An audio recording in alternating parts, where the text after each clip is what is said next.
ele já está vindo, e ele estava presente até um segundinho, já apareceu ali.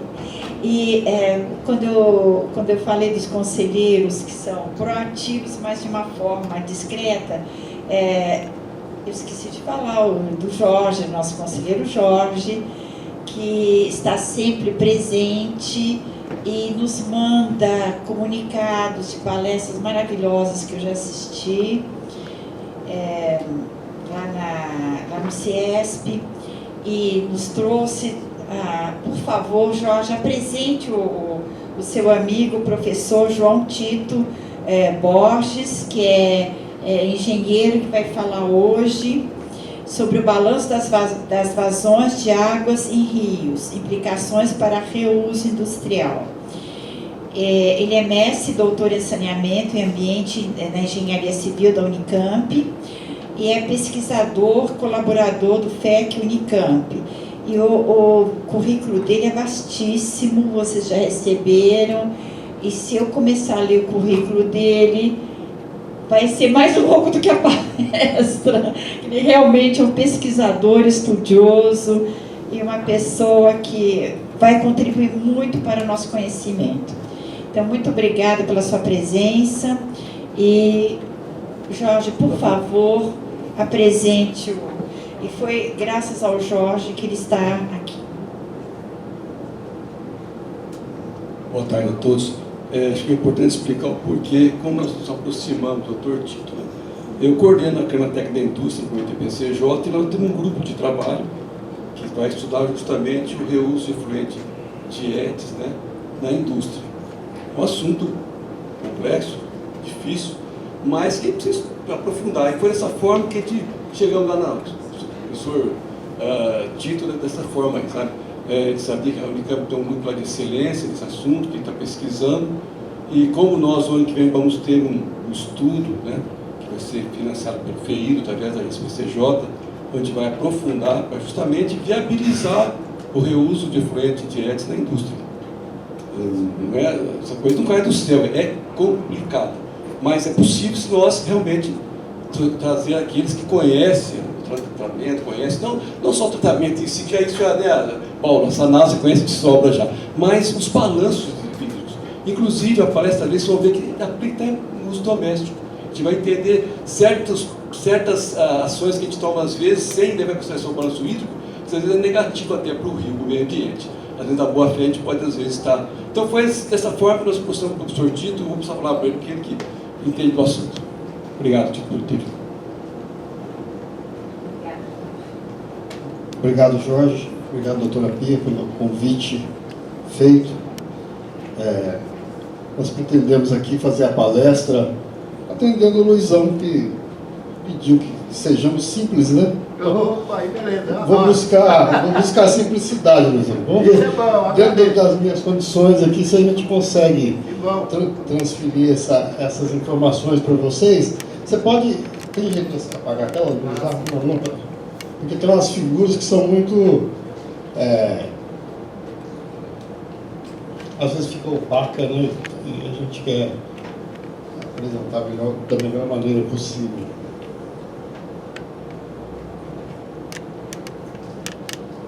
Então, de alguns conselheiros aqui, já conheci o Francisco, nós estudamos em São Carlos, fizemos graduação na época, conheci lá em São Carlos, e outros conselheiros aqui a gente vai conhecer a partir de agora. Eu estive aqui em Campinas por algumas vezes, fiz cursinho aqui, depois fui para São Carlos, fiz graduação, depois fiquei em 87, fiz alguns cursos com o Wilson Jardim aqui, depois fui para São Paulo, voltei em 95, fui para Manaus e voltei agora em 2007. Então, estive várias vezes aqui em Campinas, me considero a minha segunda cidade.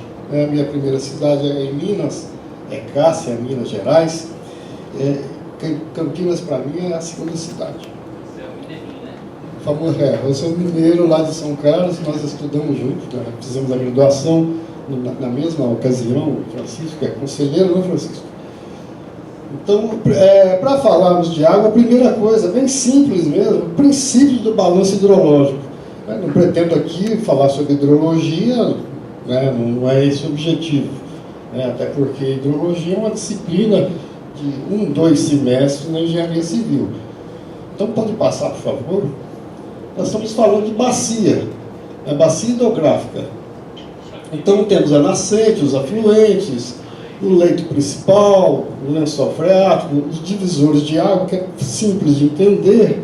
Nós temos vários divisores de águas aqui em Campinas, as microbacias que apresentam os divisores de água, e a água flui para aquele leito principal, chegando até na foz, né? Então, tudo é relativo. Em hidrologia, tudo é relativo. Tudo depende do espaço que você está trabalhando e o tempo que você está trabalhando. Então, nós estamos falando de água. Se falarmos de água, então, o principal, como é um ciclo, de onde começa? Nós não sabemos, né? A evaporação, formando as nuvens, e as nuvens provocando a precipitação. Mas sem essa precipitação, o ciclo vai se interrompendo naquela ocasião. Não significa que a água sumiu do planeta. A água está na atmosfera, ela está circulando na atmosfera, e em determinados momentos, em algumas regiões, falta água, diminui a precipitação, e o balanço hídrico, o ciclo, é prejudicado. Como nós vamos mostrar aqui, a situação de 2013, 14, 15, né, que ocorreu aqui na região da bacia dos rios aqui da região. Então, todas as minhas transparências, quase todas, né, 90%, tem a referência. Eu quero deixar essa palestra aqui, para que seja usada, que vocês possam colocar junto aos documentos, para que a pessoa, se for consultar aí de onde veio essas informações, de onde vieram, está aí. Está abaixo das figuras. Por quê? Porque o tema reuso, no tema reuso existem muitos mitos. As pessoas falam, se reusa água diretamente, o esgoto é reutilizado diretamente. Calma, vamos com calma. Existem muitos mitos, é isso que eu quero apresentar aqui também. Pode passar, por favor. Então, a quantidade de água em cada fase do sítio pode ser avaliada através de um balanço hídrico. A massa de água ali, ela se conserva. Então, tudo vai depender da quantidade de água que cai sobre aquela bacia, né? Então, essa precipitação, ela vai influenciar na evapotranspiração, o deflúvio, e o essencial é o quanto é armazenado dentro daquela bacia, dentro daquela micro ou macro bacia. A bacia do Paraná coleta todas essas águas do Rio Grande, do Rio Tietê e tantos outros rios. Paranaíba, vai tudo para o Rio Paraná, formando a bacia do Paraná, Tietê e todos. Então é uma macro bacia, é uma grande bacia. Mas quando nós trabalhamos com anhumas, é uma micro bacia. Né? Então tudo depende dessa escala, desse espaço que a gente está trabalhando. E quanto maior a bacia, menos as diferenças aí, o armazenamento vai ser quase que contínuo. Esse armazenamento da macro bacia, ele não vai se alterar tanto. Pode passar, por favor.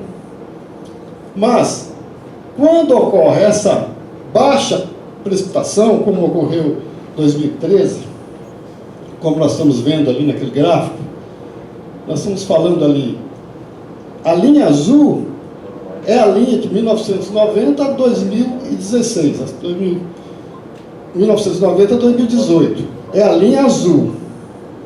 A linha vermelha, como vocês podem ver aqui, são os anos final de 2013, todo o ano de 2013 e todo o ano de 2014 ali, o gráfico de cá. Então, o que aconteceu? Entre setembro de 2013 e abril de 2014, a precipitação foi muito abaixo da média de 1990 e 2018, muito abaixo. Então, quando nós temos uma baixa precipitação, a acumulação na bacia vai ser muito pequena. Não acumulando na bacia, então nós temos que partir para outras situações. Por favor, pode passar. Se não há precipitação, então nessa bacia, quando nós estamos vendo aqui a bacia do Piracicaba, Capivari e Jundiaí, se não há precipitação, então pode passar para outro slide. A oferta de água, cada vez, ela vai caindo, que é o que está ocorrendo aqui. Esses dados aqui são da Agência Nacional Agência de Água, né? Esses dados são da Agência Nacional de Águas. Então, essa primeira revisão do plano de bacias apresenta esses dados. Nós tínhamos 1.055 metros cúbicos por habitante ano em 2011, igual nós temos em 2017, 980. Quer dizer, vem caindo ano a ano essa oferta de água por habitante nas bacias do PCJ. Por favor.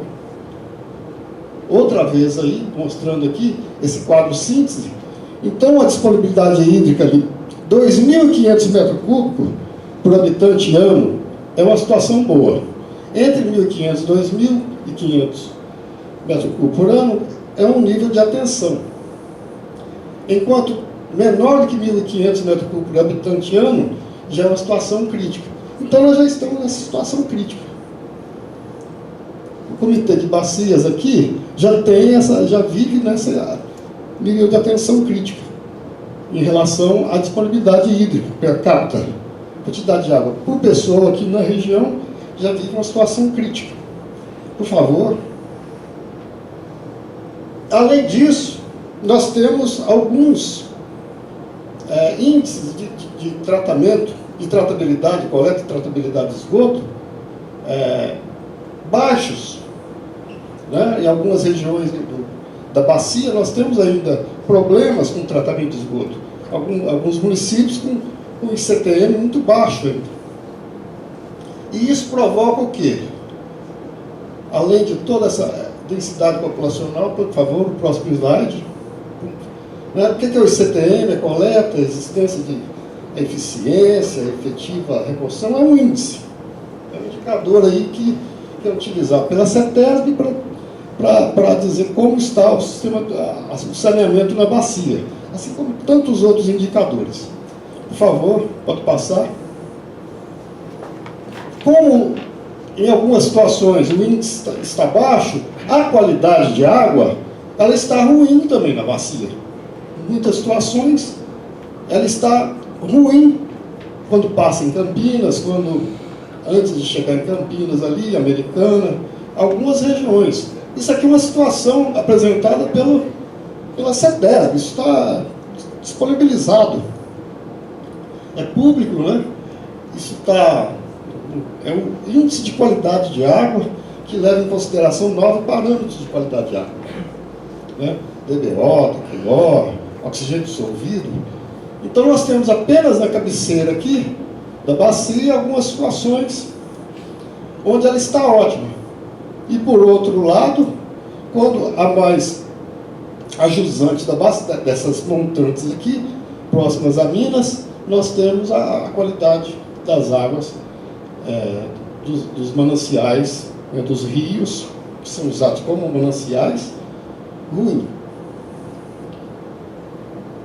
Então, nós vivemos esse estresse hídrico. Demanda alta, qualidade de água de captação está ruim e bacias densamente ocupadas. Essa é a realidade. Por favor, pode passar.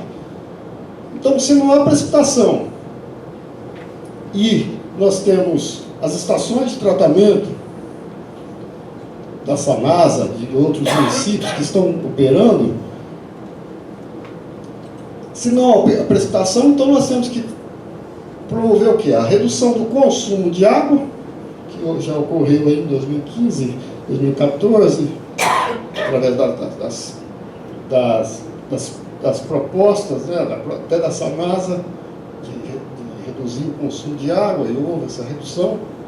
Melhoria na gestão das perdas, os próprios órgãos de controle, né? As próprias operadoras de água e esgoto, que promovem essas melhorias. Reuso do esgoto sanitário e industrial para vários fins. É esse o foco da palestra aqui. É o reuso do esgoto sanitário e industrial para vários fins.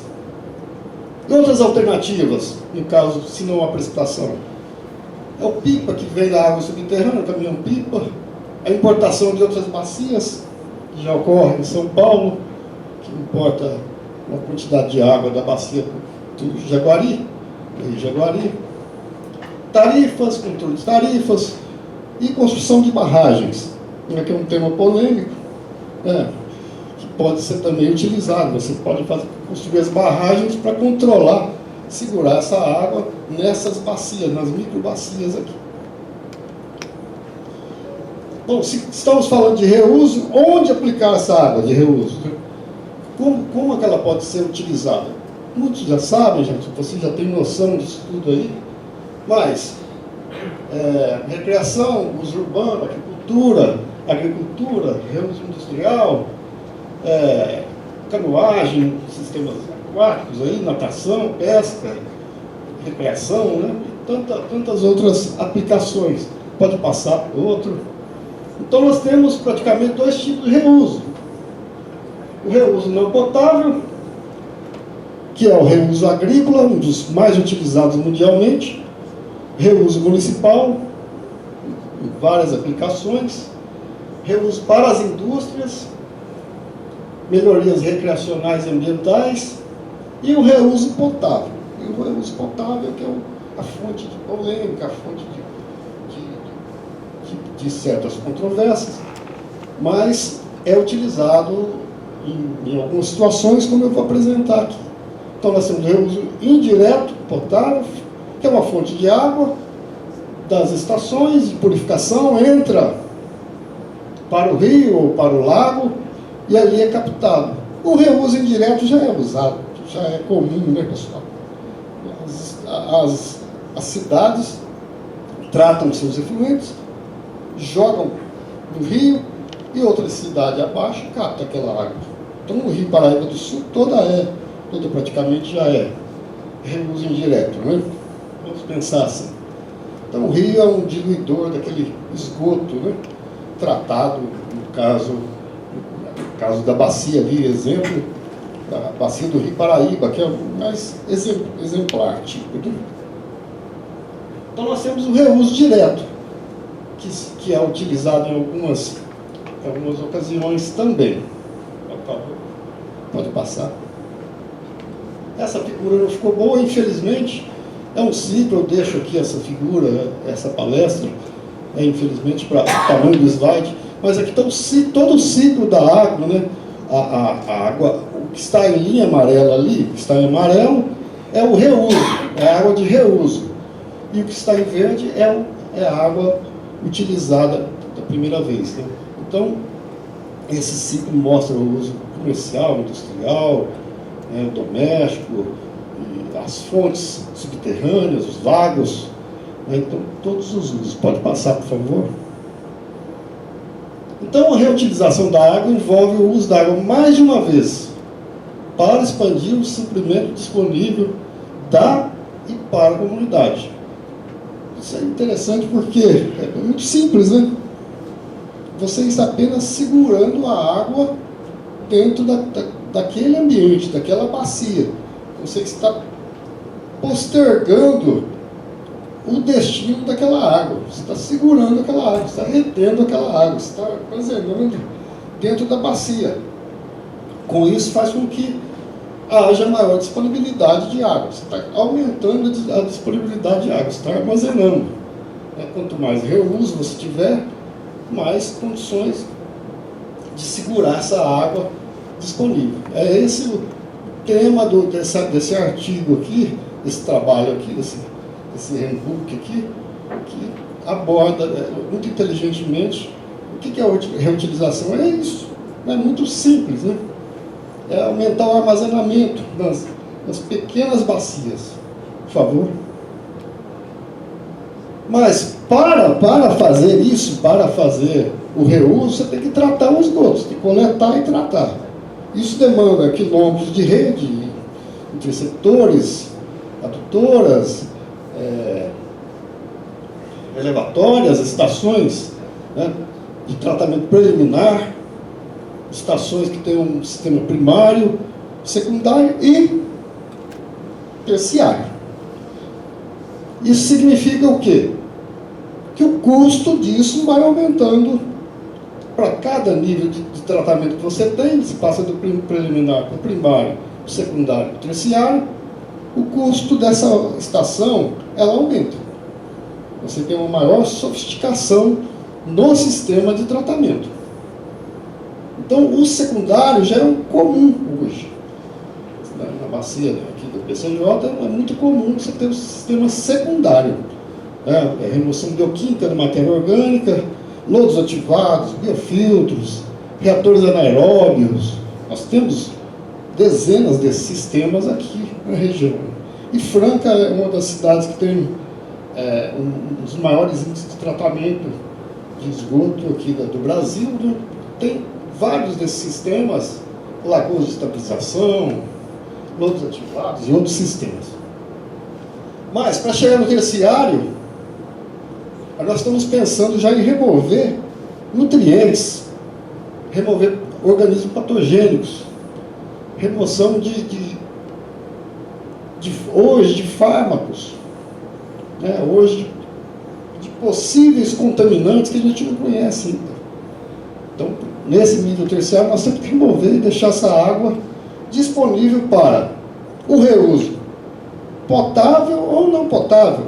Isso é uma decisão do município, né, da municipalidade, dos operadores da estação. Se é um reuso direto ou se é um reuso indireto. De qualquer forma, a contribuição ambiental é extraordinária. Porque você está removendo nutrientes. Nós estávamos conversando, a pessoa do IAC, nós estamos removendo nitrogênio e fósforo aí. Então, a contribuição para a bacia é muito grande, quando você fala em sistema terciário. Mas é claro que tem uma certa sofisticação. Pode passar. Então, hoje, os desafios das novas estações é o quê? Do esgoto, que é praticamente 99% de água, né? Meio por cento, nem chega a 1% sólidos. É água, esgoto é praticamente água. Produzir água, novamente, limpa, nutrientes e energia. Então, esse é o desafio das estações. E isso já falado onde? Nesse livrão aqui do Metcalfe, 1.800 páginas, só de tratamento de esgoto, efluentes. É o handbook, é a Bíblia aí nossa aqui, de quem trabalha com isso. O Metcalfe aqui. Então, os desafios das novas estações é ter uma boa eficiência energética, eficiência no balanço de materiais e gerar produtos. Tem uma estação no Rio que eles promoveram a formação de um óleo a partir do lodo. Tem exemplos aqui, a estação de Mogi Guaçu, Mojimirim, me parece, que eles têm um sistema de captação de luz solar. Enfim, é muita coisa que dá para se fazer com o lodo, né, com a água. Então, dá para produzir eletricidade, dá para gerar gases, dependendo do sistema, né? Mas você quer gerar gás, mas você tem que fazer um sistema anaeróbio. Mas o sistema anaeróbio a população não quer. Então tem todos os técnicos, tem as tecnologias para fazer isso. Agora, tudo depende de decisões. Decisão dos conselhos, para apoiar isso, decisão política para se fazer esse sistema. E tudo integrado e tudo de forma inteligente. Tem estações todas sofisticadas, compactas, com grande eficiência e tudo mais.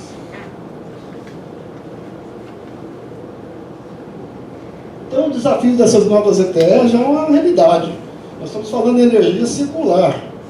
Acaba, Bangkok, Beijing, Chenal, Luban, Kampala, Lima, Manila, tem várias estações já, né, partindo para isso, para vários aspectos do uso do lodo, né, para descarga zero,